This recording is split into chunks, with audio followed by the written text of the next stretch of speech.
यहां उपस्थित मराठा साम्राज्य के सभी आधार स्तंभों, शिवराय के सभी वीर सिपाहियों, आज इस पवित्र सिंहासन पर बैठकर हम आप सबको वचन देते हैं, आज के बाद हमारी ली हुई हर एक सांस आबा साहेब छत्रपति शिवाजी महाराज द्वारा स्थापित मराठी साम्राज्य की समृद्धि के लिए समर्पित होगी। हमारी नसों में बहने वाले रक्त की एक एक बूंद हम स्वराज्य देवता के चरणों में अर्पित करेंगे।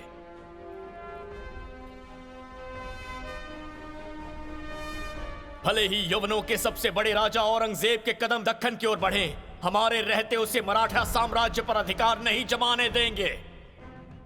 एक बार आबा साहेब ने हमें राजा शालिवाहन की कहानी सुनाई थी। जिस तरह उन्होंने मिट्टी के सैनिकों में प्राण फूंककर अपने शत्रुओं को परास्त किया था, उसी तरह हम छत्रपति शिवराय नाम के मंत्र को हर एक सिपाही में, सह्याद्री के कण कण में, हिंद महासागर की एक एक बूंद में फूंककर अपने स्वराज के शत्रुओं के विरुद्ध एक अभेद्य किलेबंदी का निर्माण करेंगे। स्वराज्य को न सिर्फ बचाएंगे बल्कि उसका विस्तार करेंगे। आबा साहेब के आदेश के अनुसार इस ईश्वर के राज्य को यहां तंजावुर से लेकर वहां पेशावर तक बढ़ाएंगे। हर हर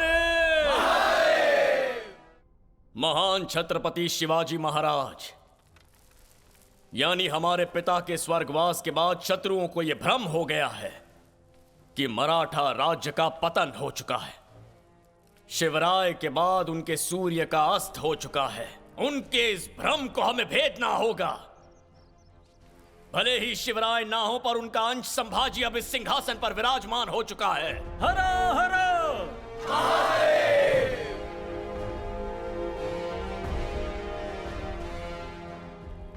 रायरेश्वर जी के समय से मैं महाराज के साथ हूं।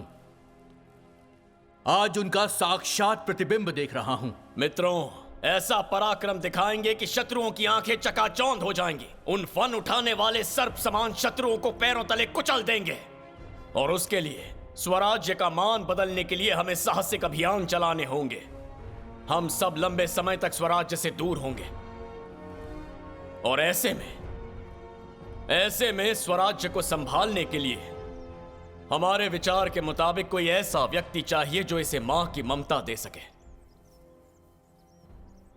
और इसलिए हमारे राज्य का प्रशासनिक कार्यभार संभालेंगी महारानी येसुबाई सरकार। हरो हरो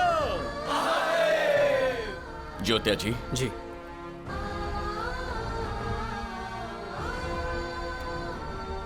रामचंद्र पंत, इस राज्य के वित्त मंत्री होने के नाते आप ये राजकीय मुद्रा महारानी सरकार को दिखाइए।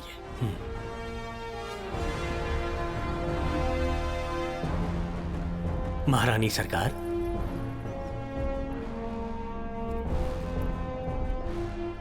उस राजकीय मुद्रा पर अंकित है श्री सखी राधनी जयती। आई राजाचा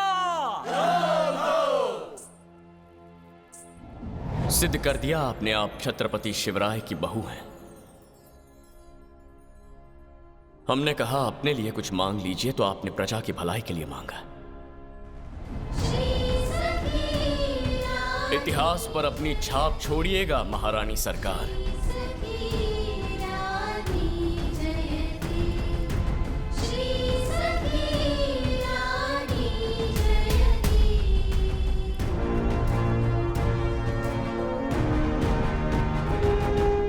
राज्य का प्रशासन स्थापित करते समय शंभू राजे को राज्य में चोरी छुपे घुसे हुए घुसपैठियों की खबर लगी।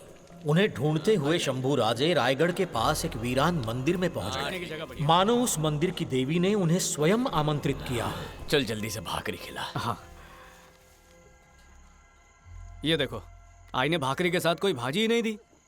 अरे रे, अब ये भाकरी खाएंगे कैसे? वही तो। उन लोगों से पूछ लो, क्या उनके पास कोई सूखी सब्जी वगैरह है? किनसे? उनसे? क्यों, क्या दिक्कत है? अरे जाना। जी जाता हूं।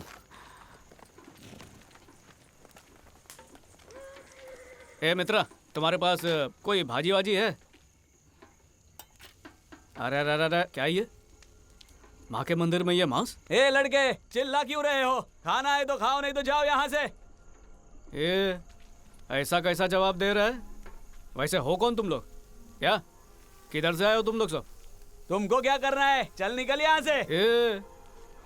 ये हमारी माटी है, हमें जाने को कह रहा है तू? मेरे राजे को पता लगा ना तो पानी पीने के लिए ये गला भी नहीं बचेगा। तुम्हारा मालिक कौन है? तुम्हारा मालिक?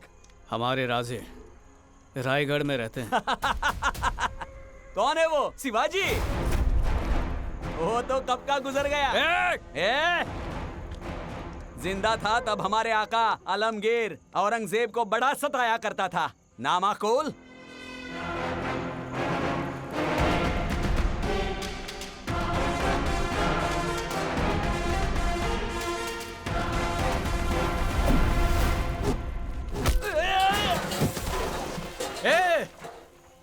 कौन हो तुम?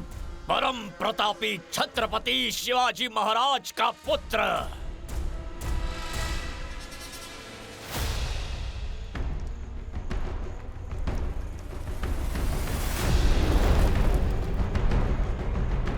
संभाजी।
शंभुराजे, शंभुराजे,